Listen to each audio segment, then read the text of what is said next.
Lei da ordem ou hierarquia, uma das três leis sistêmicas ou ordens do amor que regem as constelações familiares.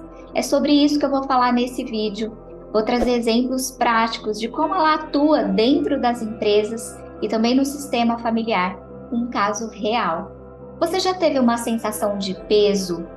Como se você fizesse muito pelos outros, como se você fizesse mais por todo mundo do que para si mesmo? Esse sintoma, ele pode estar tentando te mostrar que você está fora de ordem dentro do seu sistema. Mas essa dinâmica, quando ela atua na sua vida, ela pode trazer questões e problemas muito maiores. Normalmente são pessoas que não prosperam, seus relacionamentos não deslancham, têm dificuldade de crescer profissionalmente, muitas vezes estão com problemas financeiros, problemas de saúde. Isso porque estar fora de ordem, você está fora do seu lugar de força. A ordem, ela tem a ver com hierarquia. Quando você chega num sistema, sempre teve alguém que veio antes de você. E esses são maiores e precisam ser honrados, respeitados. Quando a gente está fora de ordem, a gente está desrespeitando quem veio antes. Eu vou dar um exemplo agora de como essa lei atua nas empresas. É mais simples de enxergar, mas é um pouco diferente de como ela atua nas dinâmicas familiares. Então imagine que você é uma secretária, você tem um nível hierárquico e acima de você tem o seu chefe. Você não pode tomar decisões, assinar contratos sem passar por esse cara aqui. Se você faz isso, você está ferindo a hierarquia. E isso traz consequências, certo? Agora eu vou te dar um outro exemplo, ainda dentro das empresas. Imagine que você acabou de ser contratado para ser um novo gestor, um cargo de liderança. Mas você chega lá e tem uma equipe já que está abaixo de você, mas tem mais de 20 anos da empresa. Além disso, eles admiram muito o anterior gestor. Se você não chega com respeito a toda essa experiência, toda essa história dessa equipe, vai ser muito difícil de você liderar. Vai ficar pesado para você, para a equipe, vai acontecer de pessoas saírem, então vai ser mais difícil liderar. Quando você chega, mesmo num cargo superior, com respeito, as chances de você ter sucesso nessa nova posição são muito maiores. E eu vou deixar uma dica de filme sobre isso. Um Senhor Estagiário. Vale a pena observar a postura do personagem do Robert De Niro.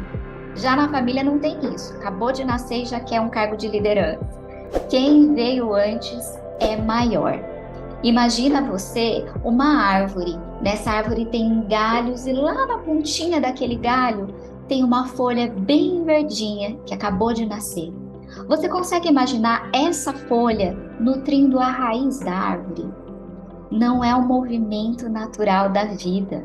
E como que essas desordens elas podem acontecer? Às vezes, um dos seus pais faltou, ou faleceu, ou foi embora, formou uma nova família, e você, de maneira inconsciente, assume essa posição junto com quem ficou, com a sua mãe, por exemplo. É como se você dissesse assim: pode deixar, mamãe, não precisa sofrer, eu vou cuidar de tudo aqui. Então, essa postura, essa posição é uma inversão de ordem, uma inversão de papéis. E você faz isso de maneira inconsciente e, claro, com a melhor das intenções. Afinal, você quer proteger a sua mãe, evitar que ela sofra, proteger seus irmãos, muitas vezes os mais novos. Então, você troca de lugar.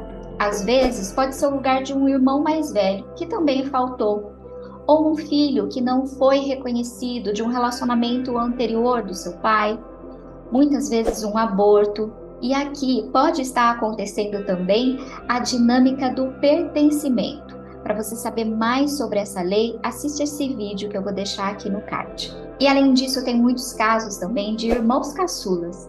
Eles não precisam necessariamente que alguém falte para ele ocupar um lugar. Eles recebem muito, então eles crescem e vão tomando ali uma postura de líder da família. Os caçulas são os campeões de estarem fora de ordem sem ter nenhuma desculpa. Então, esse não é um movimento natural da vida. A ordem correta é quem veio antes é responsável por você.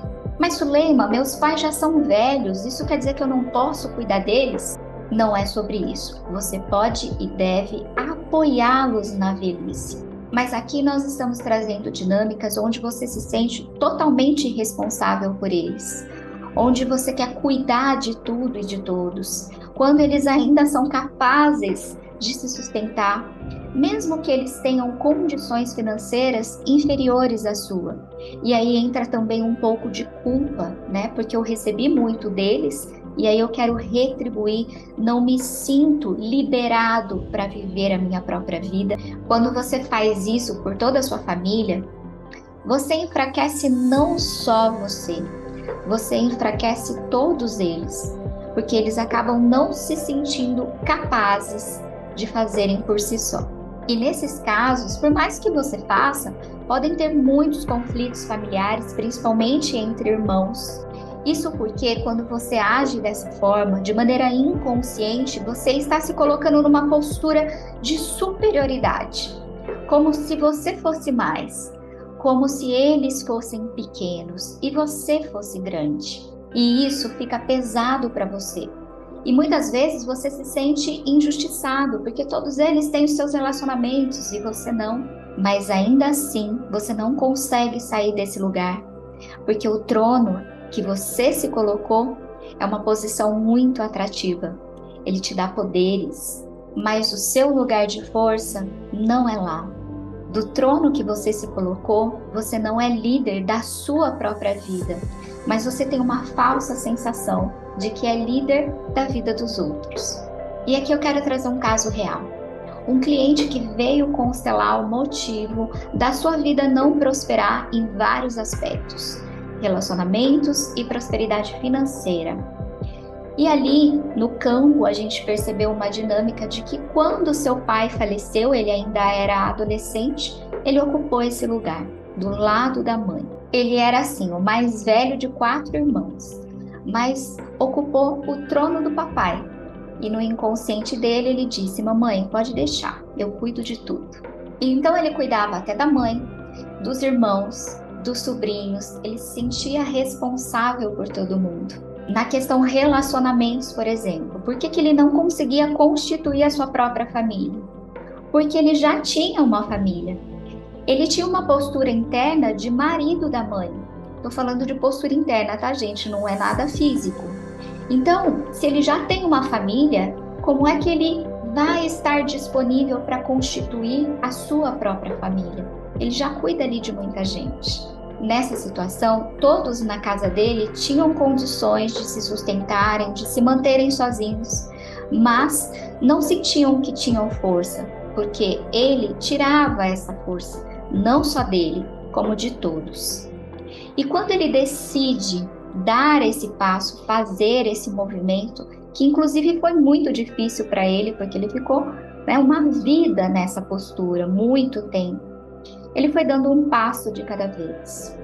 E em cada passo que ele dava, ele sentia as transformações não só na vida dele, mas na vida de todos. É como se ele deixasse que cada um retomasse as rédeas da sua própria vida, inclusive ele. Ele começou a se sentir mais leve, conheceu uma nova pessoa e olha só que interessante. A mãe dele também conheceu uma pessoa, ela nunca tinha se relacionado com mais ninguém depois da morte do pai. Então é como se ele tivesse liberado a mãe e a si próprio. Se você sentiu que isso pode estar atuando na sua vida, é preciso fazer um movimento de volta para o seu lugar de força. Mesmo que seja necessário um passo de cada vez, você vai fortalecer a si mesmo e também a todos que você acredita que está ajudando. É preciso abdicar do trono e sentar numa cadeira mais simples. Você vai sentir mais leveza estando nela. Você vai sentir que lá é o seu lugar. E que ainda assim, com toda a simplicidade que ela tem, ela vai te dar mais força para você seguir a sua própria vida. E se você gosta do tema constelação familiar, segue o nosso canal, tem sempre vídeos novos por aqui. Compartilha com quem você acha que precisa dessa mensagem. E não deixa de dar o seu joinha, deixar o seu comentário. Tudo isso ajuda a gente a entregar mais essa mensagem de consciência e de amor.